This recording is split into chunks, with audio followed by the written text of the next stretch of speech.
Hello everyone, hope you are fine. इससे पहले कि हम 4 पार्ट डिस्कस कर चुके हैं जिसमें चैप्टर 3 की रीडिंग हमने स्टार्ट की हुई है। आज हम पार्ट 5 डिस्कस करने वाले हैं। आइए स्टार्ट करते हैं। By studying the table 3.1 we can understand how infection disease spread and how to prevent them.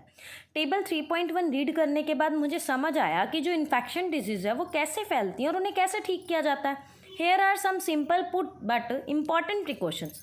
कुछ आसान है और बहुत इंपॉर्टेंट प्रिकॉशन, सावधानियाँ है। सबसे पहला, keeping our self and our surrounding clean.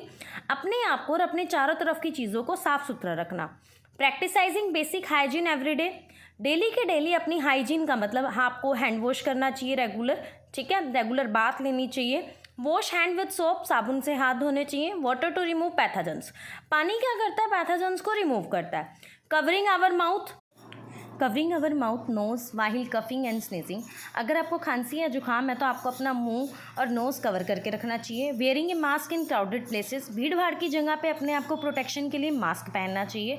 Avoiding sharing of personal item जैसे आपका टॉवल हो गया, आपका हैंडकरचीफ रुमाल हो गया। कीपिंग आवर होम, अपने घर को, खाने को, पानी को साफ सुथरा रखना चाहिए। स्टेइंग एट होम, घर पर रहना चाहिए। Resting when you are unwell, जब आप ठीक ना हो। Help the body recover and minimize spreading the disease to other. अपनी बॉडी को अच्छे से रिकवर करना चाहिए और जो बीमारी आपको हुई है वो लोगों तक ना पहुँचे, उस चीज़ का ध्यान रखना चाहिए। Some infection disease are caused by worm that live inside our body. कुछ इन्फेक्शन डिजीज़ हैं जो हमारी वर्म की हमारी बॉडी में लीव करती हैं, स्पेशली डाइजेस्टिव सिस्टम में। दे फीड ऑन न्यूट्रिएंट्स, जो न्यूट्रिएंट से फीड करती हैं, जैसे levers, parasites.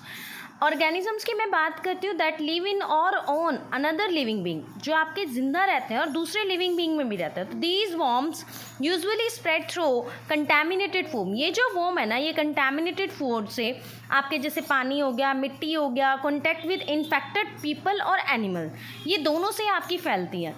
How are non communicable disease caused. अब जो नॉन कम्युनिकेबल डिजीज़ हैं वो कैसे होती हैं, तो you learn that non communicable disease cancer, diabetes, asthma are link to lifestyle. ये हमारी लाइफ स्टाइल से रिलेट करती हैं, डाइट से रिलेट करती हैं और एनवायरनमेंट से रिलेट करती हैं। Are the most common cause of death in India. ये हमारे भारत में सबसे बड़ा कारण है डेथ का। In grade 6 you also learn about disease like scurvy, anaemia and goitre. आपने 6ठी क्लास में स्कर्वी, एनीमिया और गोइटर के बारे में स्टडी किया है। Which are caused by a lack of specific nutrient in diet. जितने भी आप न्यूट्रिएंट्स की कमी होती है, उस कमी की वजह से आपको कोई ना कोई बीमारी हो जाती है।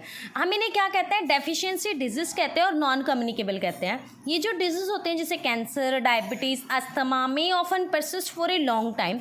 ये कई बार 3 महीने के लिए भी होती हैं और 3 से ज़्यादा महीने के लिए भी होती हैं। Are refer to as chronic disease, जो क्रॉनिक डिजीज़ की तरह काम करती हैं। डायबिटीज़ एक कॉमन डिजीज़ है जो हमारी becoming more prevalent in adult as well as children. ये आपको बच्चों में भी देखने को मिलती है। In fact India now has one of the highest number of people with diabetes in the world. पूरे वर्ल्ड के अंदर डायबिटीज़ के पेशेंट सबसे ज़्यादा इंडिया में देखने को मिलते हैं। It often develop due to combination of hormonal imbalance. ये हमारा hormonal imbalance, unhealthy eating habits, lack of physical exercise, overweight और obvious and other reasons. Let us learn more about the cause of non communicable disease and their preventions. हम और सारे काज देखेंगे non communicable disease के और उनको prevent करेंगे। Let us survey find out 3 common life styles related to disease in your neighbourhood. आप अपने नेबरहुड में लाइफस्टाइल डिजीज़ को देखोगे। Talk to a doctor, nurse, health worker और even a family members who know about health and what kind of lifestyle changes can help prevent और manage. आप क्या करोगे? किसी डॉक्टर से, नर्स से, हेल्थ वर्कर या आपका कोई भी फैमिली मेम्बर है, आप उससे हेल्थ से रिलेटेड डिस्कस करोगे। What kind of lifestyle changes can be prevent, आप उन्हें ठीक करोगे, मैनेज करोगे। You can also consult trusted health website. आप हेल्थ वेबसाइट से देखोगे, बुक से देखोगे, टीचर या डॉक्टर से कंसल्ट कर लोगे। Learn more about lifestyle related disease. अब अगर मैं लाइफस्टाइल रिलेटेड डिजीज़ की बात करती हूँ, टेबल 3.2 में सबसे पहला क्या आता है? ऑब्वेसिटी। ऑब्वेसिटी का साइन और सिम्टम इन्होंने नहीं बताया। इन्होंने बताया कि ईटिंग ए बैलेंस डाइट और एक्सरसाइज रेगुलरली। ऑब्वेसिटी का मतलब क्या होता है कि आप टाइमिंग रेगुलरली, आप ब्रेकफास्ट नहीं कर रहे हो टाइम से, लंच नहीं कर रहे हो, डिनर नहीं कर रहे हो। डायबिटीज़ की बात करते हैं, जो भी पर्सन डायबिटिक होगा या उसको डायबिटीज़ होने वाली होगी तो उसमें कुछ सिम्टम दिखाई देते हैं। Frequently urination, excessive thrust, weight loss होगा, टायर्डनेस होगी, स्लो हीलिंग होगी। सजेस्टेड इसमें आपको डॉक्टर से कंसल्ट करना है। उसके बाद हाई ब्लड प्रेशर में साइन और सिम्टम्स में आपको हेडेक होगी, ठीक है, जो इन्होंने मेंशन नहीं किया है। अब यहाँ पे एक क्वेश्चन पूछा गया है, वो आपको इमेज में दिखाई दे रहा होगा, what will happen if I take excess amount of iodine. What will happen if I take excess amount of iodine.